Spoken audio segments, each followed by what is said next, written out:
দিন শেষে আমি বড়ই একা। আমি ছাড়া আমার কেউ নেই, আমার কথা শোনার কেউ নেই, আমার কষ্ট বোঝার কেউ নেই, আমার মন খারাপ কারো হৃদয় স্পর্শ করতে পারে না, আমার চুপ থাকা কাউকেই ভাবায় না, আমার দূরে সরে যাওয়াতে কারো কিচ্ছুটি যায় আসে না, আমার হারিয়ে যাওয়া কাউকে কাঁদায় না। দিন শেষে আমি আমারই, না আমি কারো আপন, না কেউ আমার আপন হতে চায়।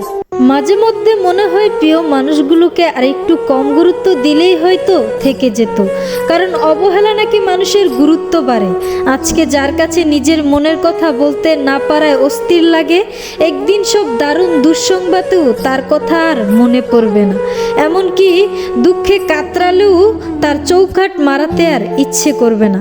কোনো প্রিয় জিনিসই বেশি দিন প্রিয় থাকে না, তার জায়গা দখল করে নেয় নতুন কিছু। কথাটি তিক্ত হলেও এটাই সত্য যে আজকে যাকে প্রিয় মানুষ বলে চিল্লাচ্ছেন, একটা সময়ের পর গিয়ে তার প্রতি সে মোহটা থাকবে না, হাওয়াই মিঠার মতো মিলে যাবে শূন্যতায়। দুঃখগুলো যন্ত্রণাদায়ক হলেও অস্থায়ী। দুঃখ চিরজীবন সঙ্গী ভেবে কষ্ট পাওয়ার কোনো মানে হয় না। সুখ যেমন পালা করে আসে, ঠিক তেমনি দুঃখগুলো প্রয়োজনে আসে। প্রয়োজন ফুরিয়ে গেলে আবার উদাও হয়ে যায়। সময়ের এই দারুণ রং বদলে কালকে কি হবে আমরা কিচ্ছু জানি না।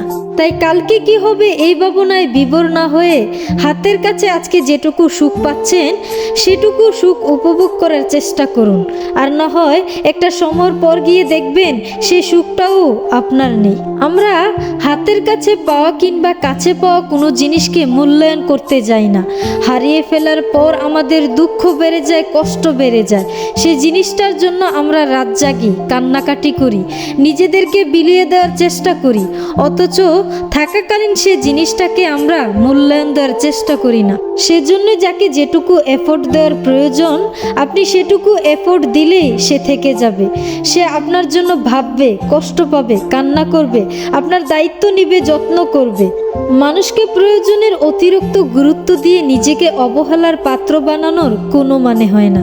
আপনি যাকে ভালোবাসেন সেই ভালোবাসাটা শুধুমাত্র আপনিই জানেন।